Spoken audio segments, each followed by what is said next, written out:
Perfect. Just to give you a bit of background as how we're structuring this presentation, I'm not going to get straight into the properties, but we're going to give you a brief vision mission session about the ECDC, specifically related back to our property strategy, the challenges that we have in that property strategy and our property portfolio, and obviously with each challenge comes an opportunity, which we'll discuss. My colleague Craig Thompson did mention the previous processes that we have undertaken in this expression of interest, and I actually want to be upfront with you and share some of those experiences with you. I believe that there's a lot of value that you can take from those experiences heading out to hopefully what will be a very successful next phase. Approaching the market, that is you, the investors. Then we'll go into detail on the showcase properties on offer. There are approximately 30 of them to share with you today.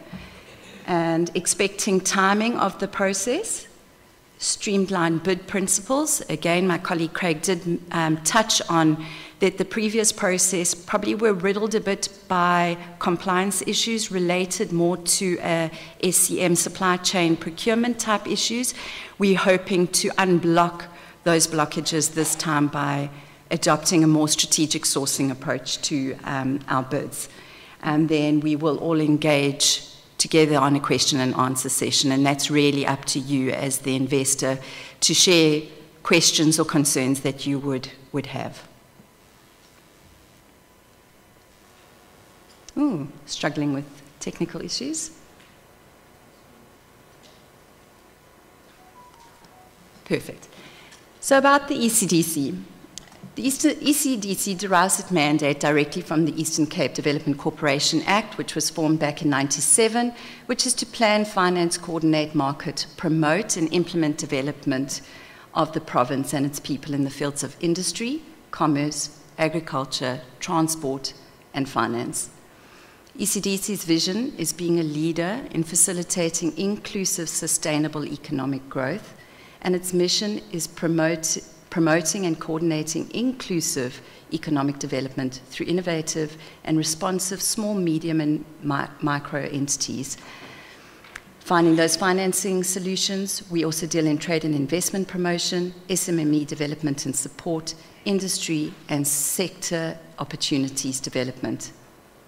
It does this via various divisions, the primary focus of today's session obviously being more aligned to the properties unit and more specifically the strategic properties forming ECDC's investment property portfolio.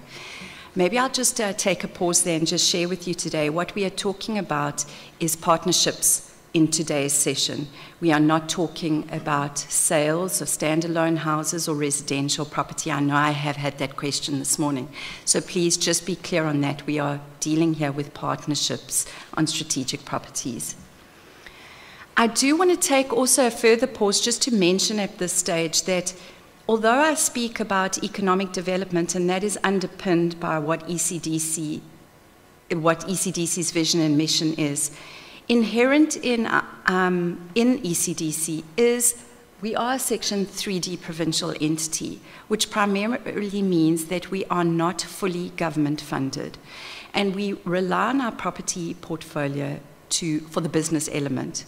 So it is required to make good on returns that we can then use to fulfill the more promotion and development arm of our vision and mission.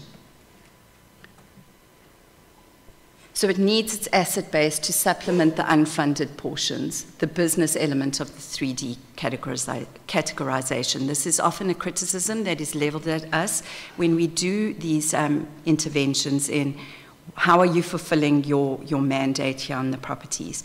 This is the business element of our 3D entity status. Just a quick look at our core service delivery units. Again, we're going to focus on that third from the right. ECDC's head office is in East London, and it implements its work through its regional offices in East London, Butterworth, Mthatha, Queenstown, and Gqeberha. The main areas, I have touched on them before. We provide the DF and BS units, SMME support, trade and investment promotion through our trade and investment promotion department, and the property infrastructure and development, really what we are here today. The property portfolio mainly comprises retail, industrial parks, commercial, residential, and the very strategic projects, the reason why we are here today. We also have our Invest SA one-stop shop, which is a one point of entry to doing business made easy in the Eastern Cape. Focusing more on the property strategy, currently the ECDC's property portfolio is spread across industrial, commercial, residential, as well as leisure categories, with today's main focus being on the commercial aspect of the ECDC's portfolio.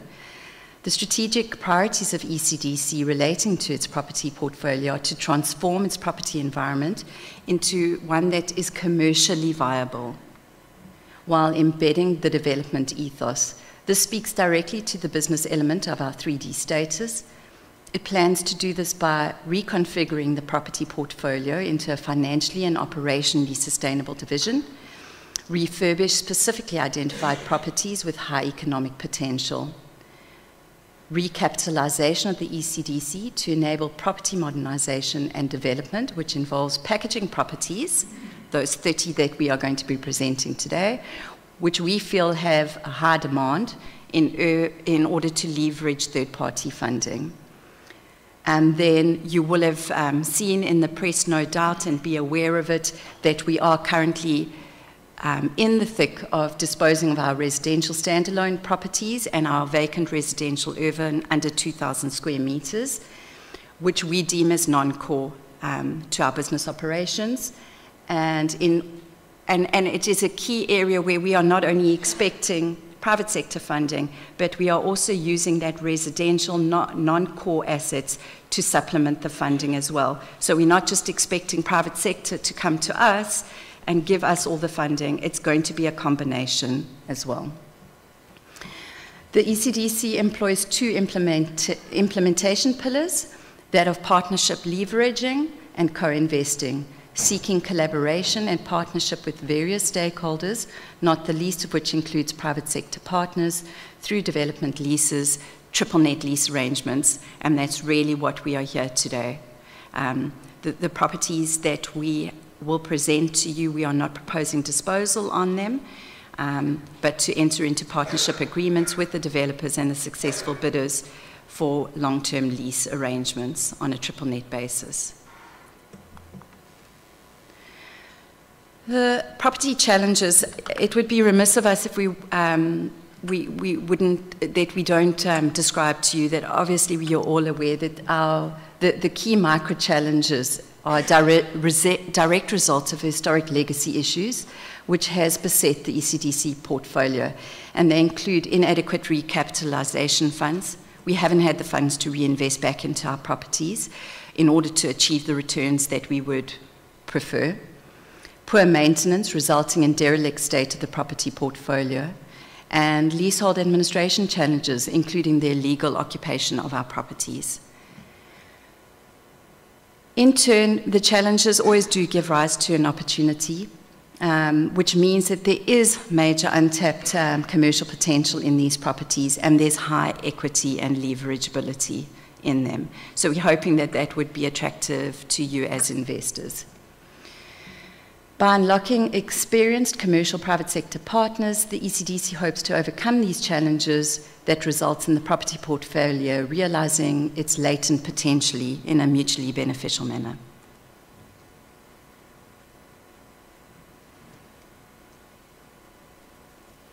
Slide, please.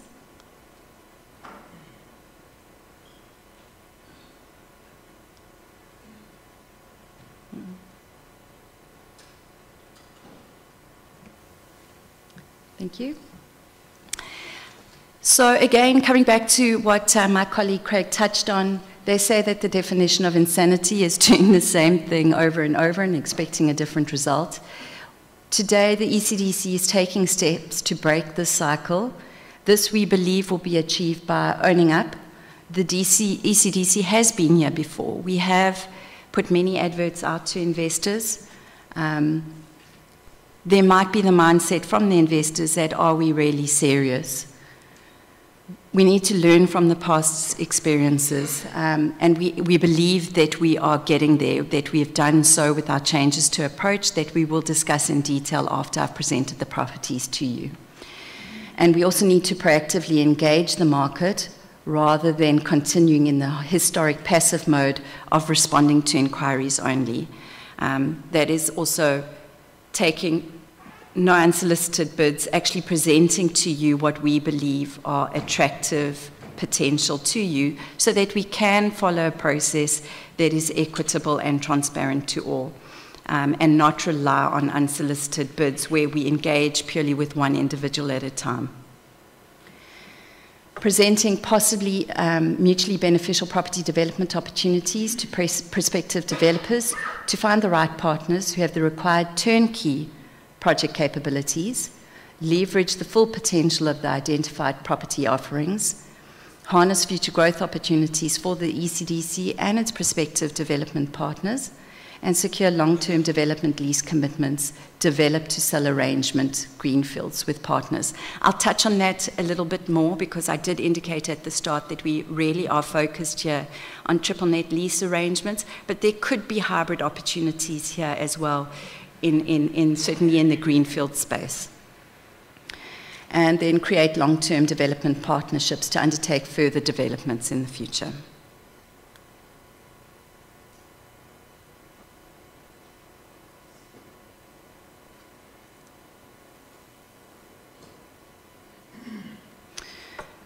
Okay, sharing our past experiences.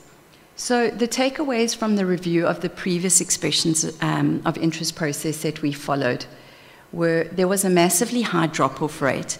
So what we found is that there was a major interest when it came time to do the compulsory briefing sessions, but those that ended up finally submitting bids dropped off by almost 90%. We're hoping that this is not going to be the case this time, that there is enough level excitement as to the development properties that are on offer, that won't occur. And what we believe this was an indicator of is that we are not reaching the target market. Therefore, we can't just rely on putting an advert in a newspaper or a bid spec. We want to actually reach out to you as the investor. And I think through the Q&A and through the responsiveness,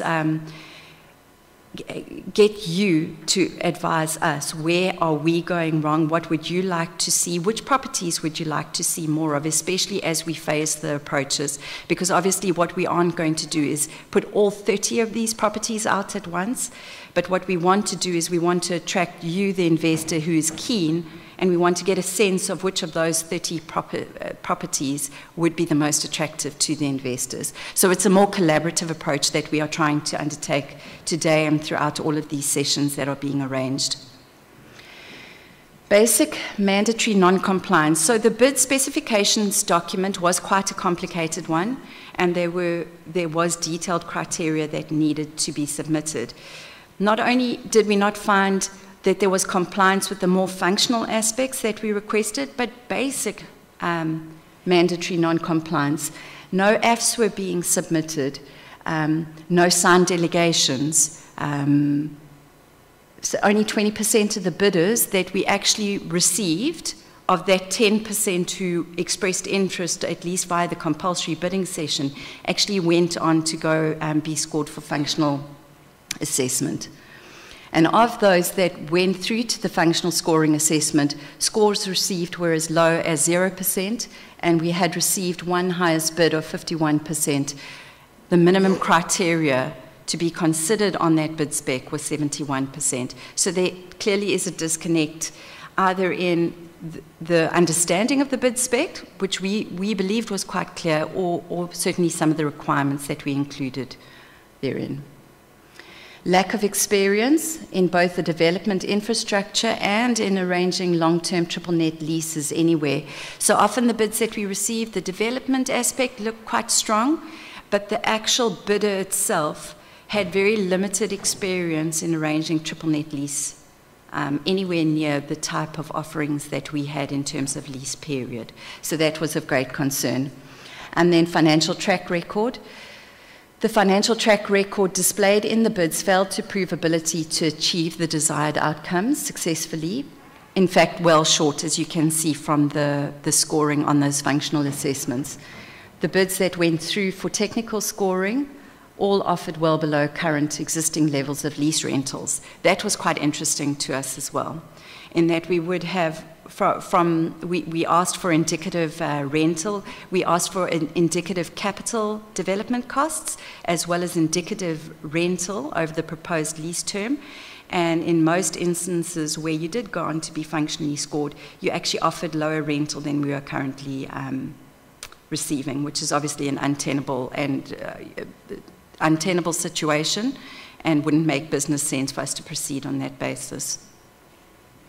Development partnership arrangements were very loose, which appeared to reflect an element of fronting, with 1 or 2 bids showing developer strength but no bidder strength. Both aspects are critical to the success of the business process or the bidding process.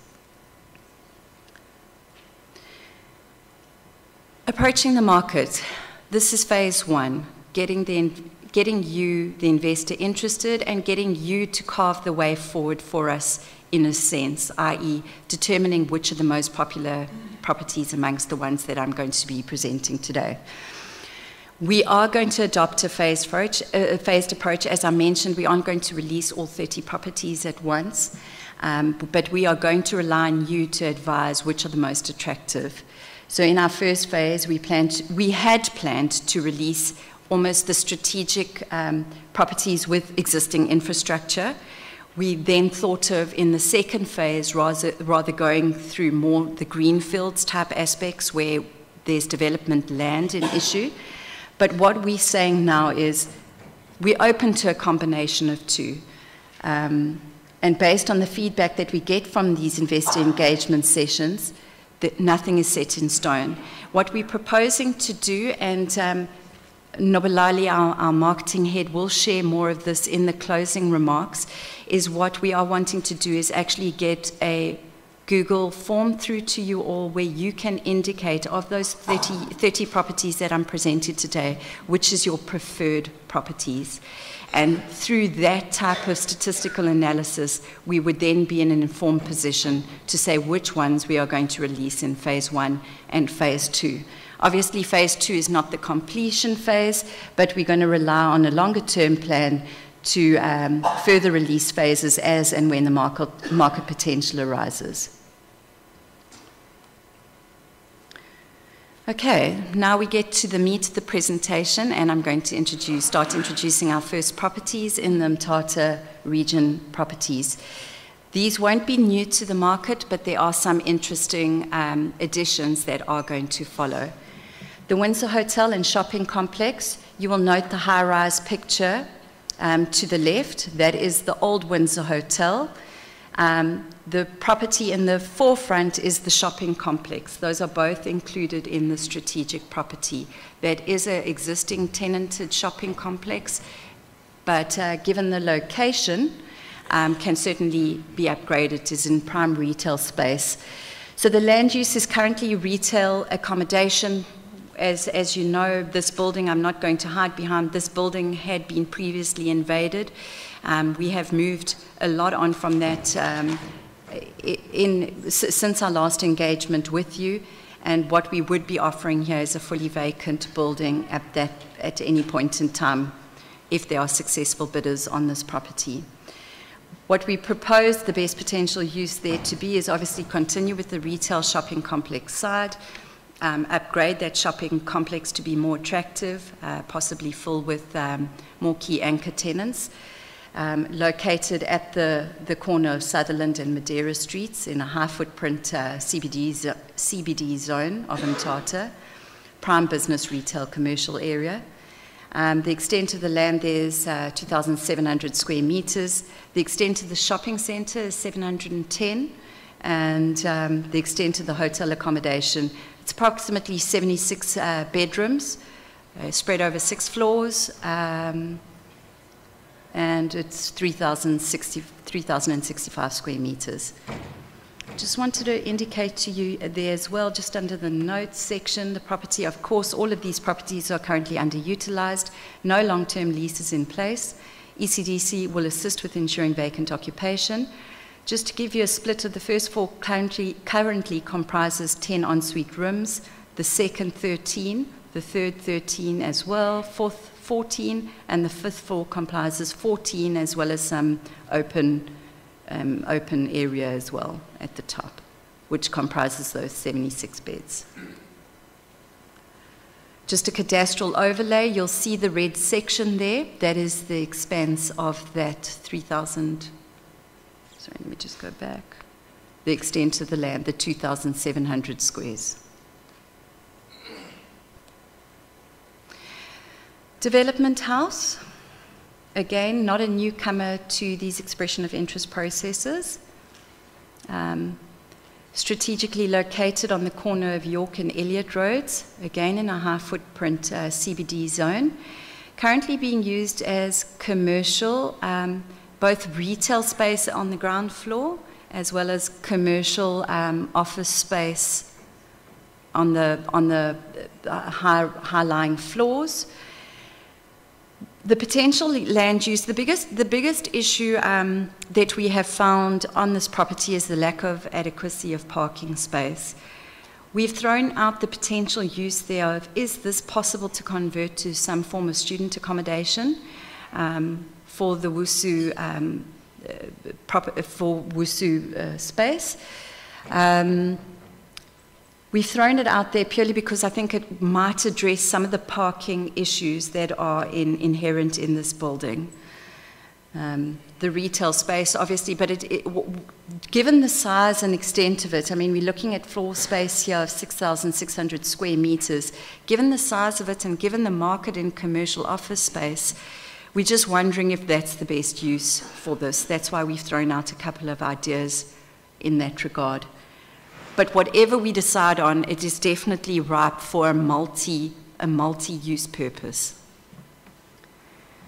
Limited parking, okay, I've basically addressed all of those. And again, underutilized, few occupants, all under a month-to-month lease arrangement.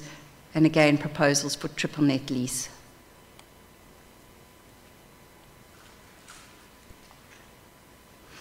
Transido, Elliott Street, Mthatha. Strategically located on the corner of Elliott and Progress Streets in a high footprint CBD zone of Mthatha. Currently used commercial and retail, same type of scenario, bottom floors, more retail related, top floors, commercial office space. Significantly underutilized, no current valid leases. There may be eviction processes that need to be carried out, and ECDC will provide full support in this regard. Again, the red section is just the extent of that land extent of 3,000 square meters. Obviously, in all of these, there is need for repairs, maintenance, improvements, but what we can say is these buildings are built in the older days where building practices were very strong. These are all very solid buildings. No major structural issues noted at all, and anything that would be noted would be clearly evident given a lack of maintenance over a decade or so. Some newcomers to our portfolio are some flats and townhouse complexes in Mthatha. Jacaranda Court, which is located in Durham Street in central Mthatha. The extent of the land is 2,600 squares, property underutilized, few current valid leases in place, may require eviction processes, but again, ECDC to offer full support in that regard. One thing that I will make an amendment to and come back to all participants on is I haven't included here the room extent and the building extent, which obviously would be a requirement for any interest from your side. Valley View Townhouses, located at the bottom of Sisson Street. These, we feel, these have unfortunately been left for many years without the required repairs and maintenance. They are in a derelict state, but they offer massive potential to medical staff accommodation, being located right on the Fort Gale side between the Nelson Mandela Academic Hospital and some open space. Each of the properties, there's 28 of them. I'm going to just shift ahead to the cadastral on the left-hand side, the overhead view. You'll note the red block. Please disregard that. It's basically all of those similar shaped properties that are comprised in this particular offering, which equate to 28 townhouse complexes, all ranging between 100 to 120 square meters each.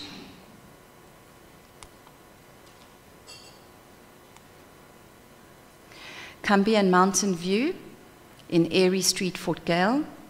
Again, townhouses comprising, there's 24, all 3-bedroom units, located, as I mentioned, in Fort Gale in Airy Street. Extensive upgrade required, ideal for Walter Sisulu University staff accommodation in Mthatha. Each of the size of the properties is 160 square meters, and as I mentioned, 24 of them. Again, a cadastral overlay view of it in green, and unfortunately I don't have any images of the building itself. Okay, potential retail in Mthatha, also a newcomer. These are existing flats located in prime area here at the corner of Delville and Sutherland Streets in Mthatha. They comprise 4 specific flat or townhouse type units. The extent of land is 1,487 square meters, and the extent of the buildings is 420. There's 4 3-bedroom units, approximately 105 square meters each. I want to show you the cadastral so that I'm hoping it's a little bit difficult to see there. I'm wondering if I could give you a pointer to it. What you see, the land over there, is, everybody knows the Mthatha Country Club, the golf course. So it's located on that corner. Rezoning, obviously. Sorry, I just need to go backwards on the presentation, please.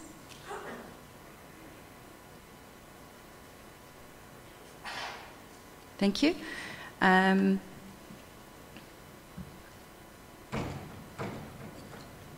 At that corner of Delville and Sutherland, rezoning obviously would be required, given that it is presently zoned for residential use. Again, one that is no newcomer is Lagoon View Hotel in Coffee Bay. Currently, the old Lagoon View Hotel, not in operation, is in need of extensive repairs and maintenance and improvements. Could be a perfect boutique hotel given the size of it. The extent of the land is 9,700 squares. The ownership, we don't own it directly, but through a power of attorney from the Department of Rural Development and Land Reform. Located along the main access road to Coffee Bay. Properties underutilized, no current leases in place, hotel closed. Community facilitation is required. ECDC has done extensive community engagement, and they are on board with this process. In fact, they are really keen to get some development in that area.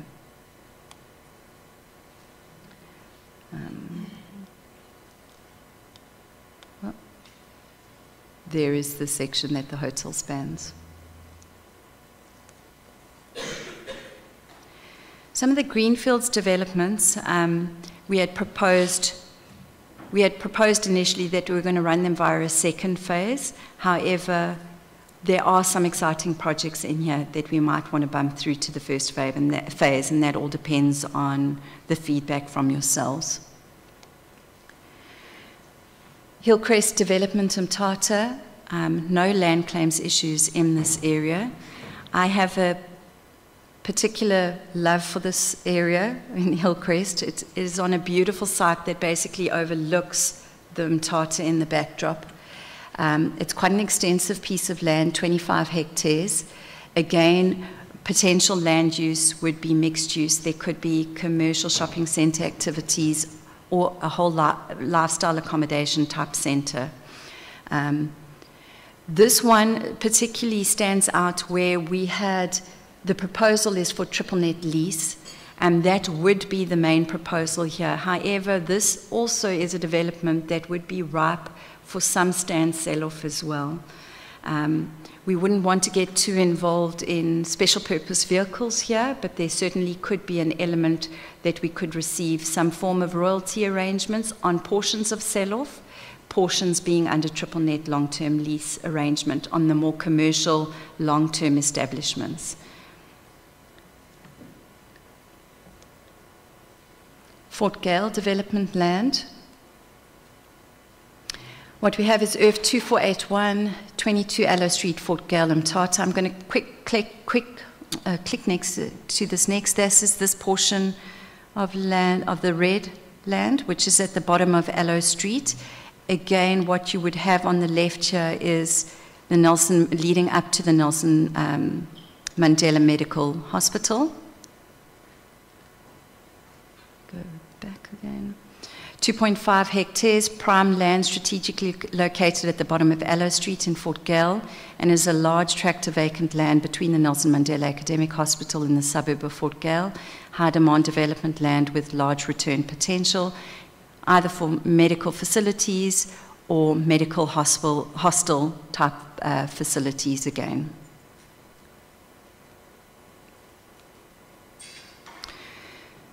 I'm wondering, let me click here. Okay. IRF 2453 off Sisson Street, Fort Gael, Mthatha. Again, vacant land, substantial extent, so that's 3 hectares. Strategically located at the bottom of Aloe Street as well, and it's a large tract of vacant land, once again between Nelson Mandela Hospital. I'm just going to click over to the cadastral. It is this land space here, as well as this land space at the bottom here. That was that Aloe Street that I advised you of in that first cadastral.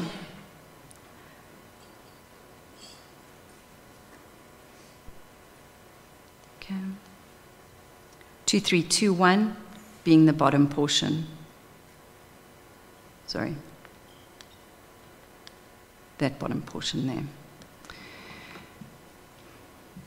1.8 hectares. It could be done in combination, or it could be done two separate urban.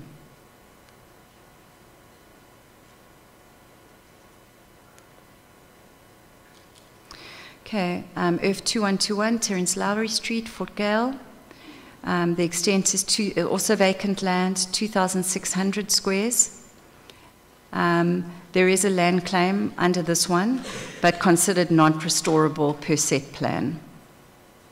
Obviously, we would engage on those matters, but we consider those to be non-restorable. Well, Land Claims Commission consider those non-restorable as well to the Zimbani community. Located in prime residential area, Fort Gael, vacant land, no encumbrances. When we spoke earlier on to the flat complexes, that is Cumby and Mountain View, and this is a section of vacant land directly opposite those two flat complexes. Sorry, just checking on 2,600 squares. Vacant land. This is unfortunately currently zoned public open space. It's 5 Sisson Street. So there would be work that would need to be done on rezoning. I'm going to skip ahead. So here, I'll just give you an indicator. So these are Valley View complexes, which you saw as part of our flats offering. This is This is the extent of the vacant land just behind there. There will be certainly sections which might be unusable, and obviously it would require rezoning there, but quite a sizable earth as well of 4.1 hectares.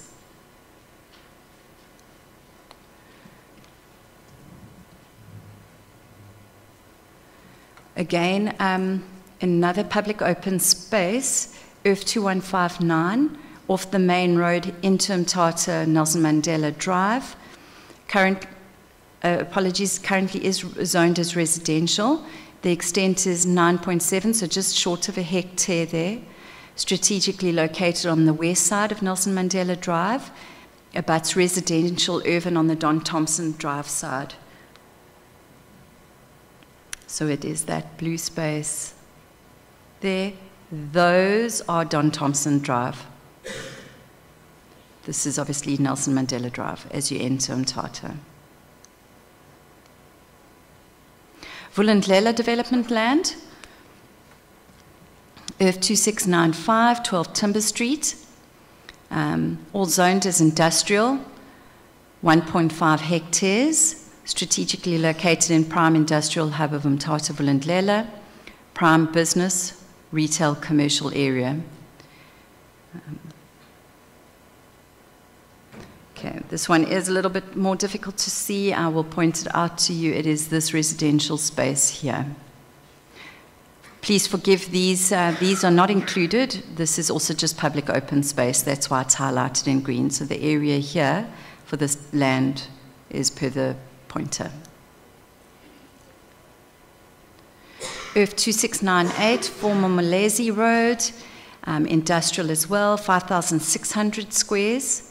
Again, in the same Vulindlela Heights. I'm going to give you through to the cadastral. And unfortunately, it's not that massive extent there, but rather this extent land per my pointer. It is currently, I did just want you to observe that it is currently being used as a storage site, but there's very minor improvements on. And certainly not being used for its full potential. Earth 2711, Kalinka Road, the size of, again, vacant land, extent 4,160 square meters. I'm going to shift over, it's kind of the same. That one is more clearly evidenced in this cadastral. 13 Errol Spring Road, earth 2628, 5,200 square meters.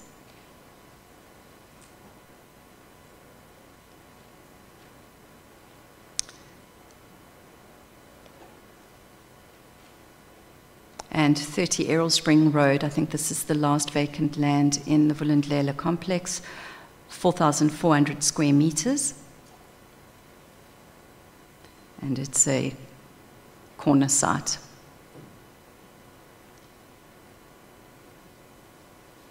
Lusikitiki development land, earth 166. Currently, the extent of the earth itself is approximately a hectare, but there are certain sections that would need to be subdivided off there, and certain invasions have occurred on that extent of 1 million. But there is sufficient left over to certainly do some development there and some frontage as well.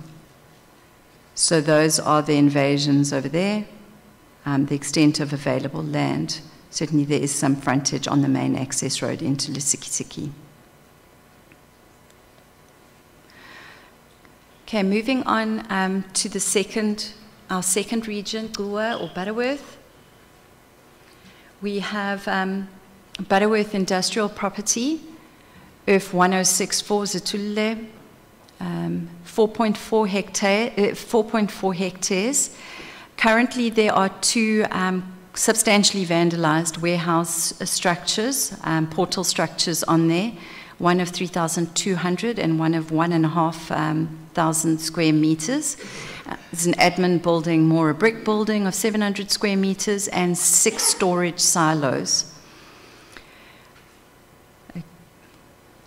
Just as a cadastral, in terms of the area, I'm sure everybody that is aware of the Gquma or the Butterworth area in Zitulule will know where that is located, given the silos clearly obvious. Gquma flat complexes, we have 3 of them. We have our Bashi Court. Let's start with Kyalami Flats. This is located in Butterworth Central at the corner of Scanlon and Daly Street. There's 18 units, 6 2-bedroom and 12 3-bedroom. 18 units of approximately between 100 to 120 square meters each.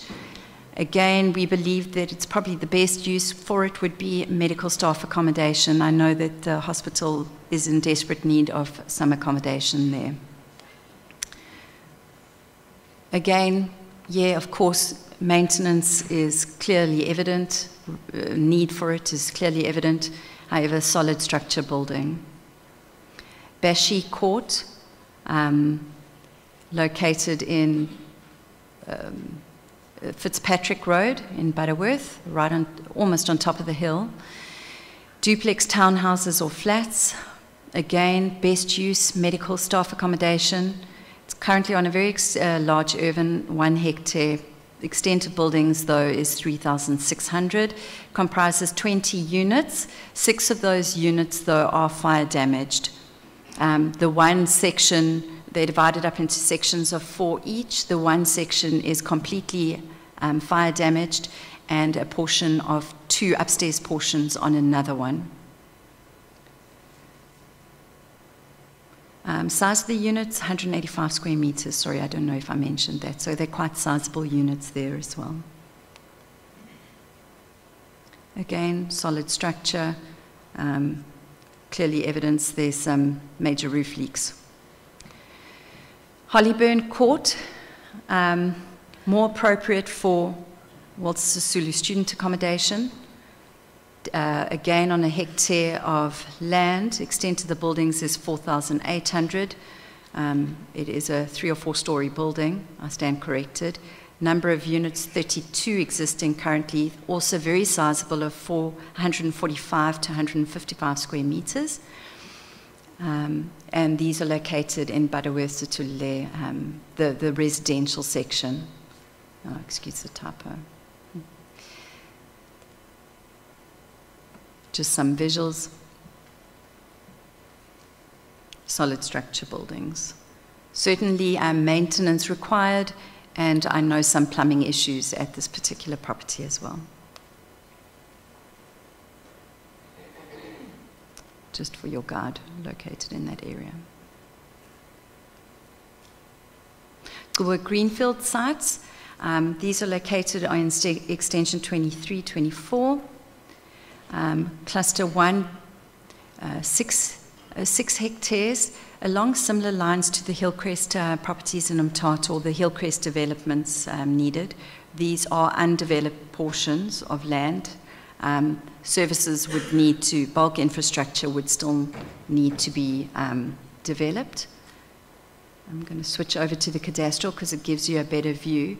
But what I did want to highlight there, it's this portion here. What I did want to highlight there is that they're already all subdivided and available for sell-off, which I think is a massive win when property is already subdivided off or in the township established. Again, the further one, extension 24, cluster 2, which is on the other side. I'm going to head, this is 8 hectares. Similar to the one previously shown, and similar type scenario as well. There is quite a bit of, included in that 8 hectare space, there is quite a bit of undevelopable land. I think some Sibunga farmings happened there as well. But again, all subdivided plots that could be sold off, or long-term lease arrangement. East London Region Properties, IRF 1477, NU14 Mtanzani. This one is not a newcomer. Currently, in the state that it stands, it comprises, IRF 1477 comprises 10 hectares, but a portion of that has been taken up by the existing police station and library that is currently on that particular premises. It's strategically located for Jiba Road in NU14. It's got the police station right next door to you. Also perfect for a multi-use type situation, retail shopping centre, as well as a lifestyle estate. So just to give you some guidance, this entire section here comprises this IRF 1477, but obviously a portion would need to be subdivided off. And that remaining extent I actually had indicated there. Of that 10 hectares, approximately 8.7 would still be available for development. Pedi District, IRF 476 Pedi. This one we felt was attractive from the point of view is that it has frontage directly onto the N2. Prime retail or opportunity for retail. Although the actual land extent is 1.6 hectares, what is available for development, there are some improved structures towards the back of that property, so in other words, not on the frontage side, which would again need to be subdivided off, but the remaining extent would be 8,600 square meters. Okay, this speaks to the entire extent of this IRF. These are the improved sections, which we are currently in discussions with Mmushwa Municipality, and this is the undeveloped extent which would need to be subdivided off if any developer was interested in this particular portion. Komani region properties, we've got quite limited in this area. Clanley Flats, which isn't a newcomer to our offerings. It comprises the extent of the land, 2,600 squares. It's in Grey Street. The extent of the buildings is just on 1,900 squares. It currently comprises 27 units, 6 3-bed, 9 2-bed, and 12 single-bed. Centrally located across the road from other lodging establishments, so that there is a lot of potential in this area. Property is underutilized. No current valid leases, however, may require eviction processes. But generally in this area, this should not be a problem. Or too much of a problem, as highlighted in red. Okay, that is our 30 properties. So how we are proposing to go to the market now in future, obviously we are running these stakeholder engagements with you over the month of June. So these investor engagements will finish up by the end of this month, and we hope to get stage 1 off to you in the press between the 15th of July, allowing you 1.5 months to come back with all of the requirements for stage 1. You will see that it is a staged approach. What we envisage, and I will get to the detail of what we deem each of the stages to be. Stage 1 is really your bidder capability screening. So we will do away at that stage with a lot of the nitty-gritty of the spec that we provided last time. But at this stage, we're going to be concentrating. Actually, I'm going to switch between 2 slides here as we do this. The bidder capacity screening stage is there's limited requirements to filter and establish plausible potential commercial partners. Information required in the expression of interest will be limited to previous experience in related development and articulated interest in the specific development site that you are interested in. There has to be a well-demonstrated financial ability to fulfill this particular envisaged concept that you have. Stage 1 will merely result in the selection of preferred bidders through a transparent process. Okay, so that will take us then through to the 31st of August. We will then be adjudicating to actually determine, this is an internal process on stage 1A, preliminary adjudication, which will take us about a month to then finally come up with a preferred bidder selection. Thereafter, we move on to stage 2, where we hope to have concept presentations, individual concept presentation by each of those preferred bidders to the ECDC, and that bidder will, at that point in time, have a question and answer session on their product of interest. So you will be able to ask us specific queries on items that you might not be clear of, and we in turn might be able to ask you questions of your proposed concept as well, to see if it's a workable investment opportunity. That would take us through then to the end of October. And at that stage, after the presentations are complete, we would then allow it to be open for a period of 1.5 months for the bidder to get their house in order in terms of the specifics of their concept. So we believe that this encourages the investor at this point in time is really where you would be incurring some detailed costs in terms of what is your concept, what is your business plan for this particular development, so that we don't ask that of you in stage 1, where we'd rather go through the screening process first. And once you are assured that you're a preferred bidder, then we understand that at that stage, let's get the details in. So that is when your detailed business proposals would need to be submitted on the deadline date of the 15th of December. Remember, these are expected timelines. And then stage 4, adjudication, that is the intensive review process. Please appreciate as well that December and January is kind of a very difficult month, so we will be analysing it mostly in the new year and expect to have an award ready by the 28th of February.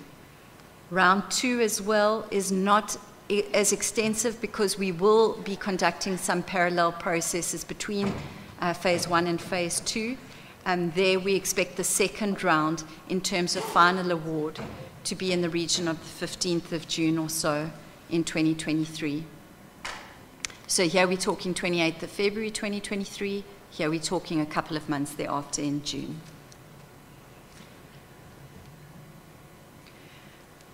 I did mention to you at the start, these are the critical bid principles that we will be outlining. I know that some people appear to believe that we had very limited lease periods. We are prepared to accept maximum lease periods of up to 60 years. Certainly, these would be more aligned to the greenfields type concepts. Each one would be specific to each bid proposal because you can't imagine that a Clanley flat situation or scenario would need to have a 60-year. But we appreciate the turnaround times for recovering your investments, certainly in the greenfields projects, would need to be a lot longer, and we're very mindful of that. So have extended the period to 60 years. Existing occupants, I know that this was a major concern in previous presentations that we have done. ECDC will consider investor needs and propositions with regards to handling existing occupants and tenants. There may be a situation amongst those infrastructure where you don't need to have a fully vacant building. You can handle your phase development in phases. So have sections where you start development in phases and move people across as and when, as any typical existing infrastructure development would be carried out. Where required, however, ECDC is willing to facilitate the handover of a vacant building. So we want to assure you of our commitment to that process as well. Streamlining requirements or specifications. Briefing on each of the individual assets that we do decide on based on your inputs as well. There will be a briefing session for more detail when we get to the bid specification or the what we'd refer to as the bidder apologies, this stage 1, the bidder capability screening phase. but it won't be compulsory. We will also probably be doing site visits, inspections, as we did in the previous rounds as well, or certainly we can facilitate those processes with you. And then we align our specifications document to be a strategic sourcing orientated rather than supply chain management orientated, which we believe has probably been maybe a factor to blame in the previous attempts that we have conducted.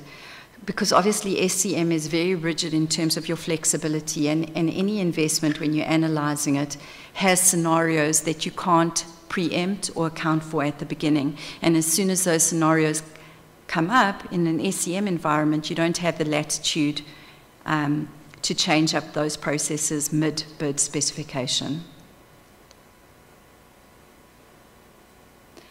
I have touched on this slide as well, just to give you more feedback on what the outcomes of each stage we hope to achieve.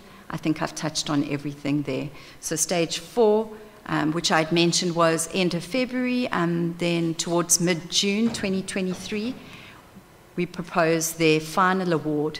Obviously, we all would appreciate that final award would kickstart a process of legal implementation and getting the legal documents off. But soon thereafter, we would hope, certainly in the development and groundwork done soon thereafter. That is the extent of my presentation. I hope there have been some properties of interest there. We are now going to open up the floor on a more interactive basis. I'm not going to be standing up here in the podium. I think we will be sending a mobile microphone around. Yes, thank you very much.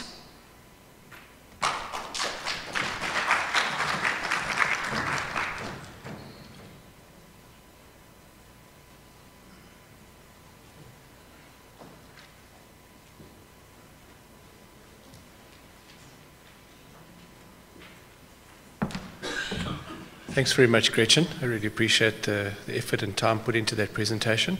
I think for questions, if we could maybe just raise your hand. I'm just going to stand up here and try and acknowledge hands so we make sure that we get the microphone to the right people, if that's okay.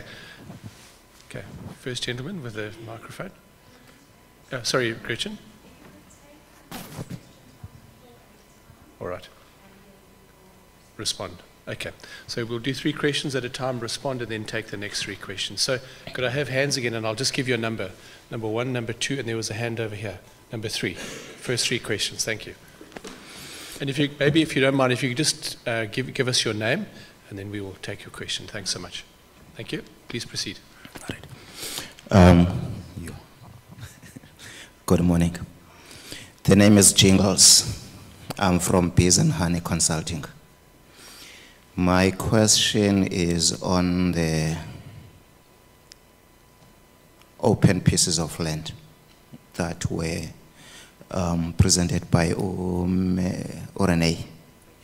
Rachel, all right.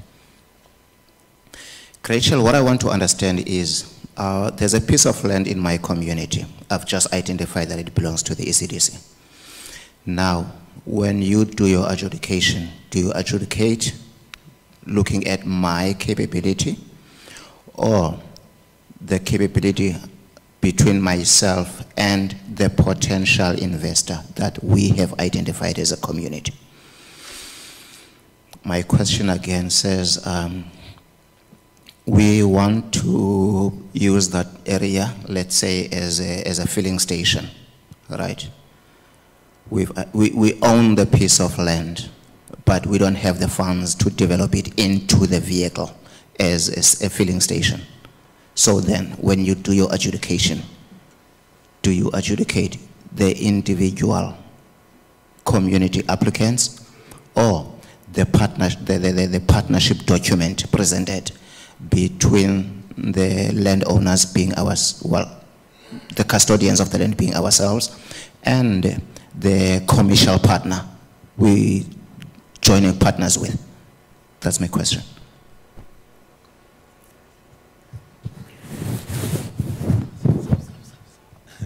Thank you. Good morning, everyone. My name is Lucindiso Joseph Mzimase.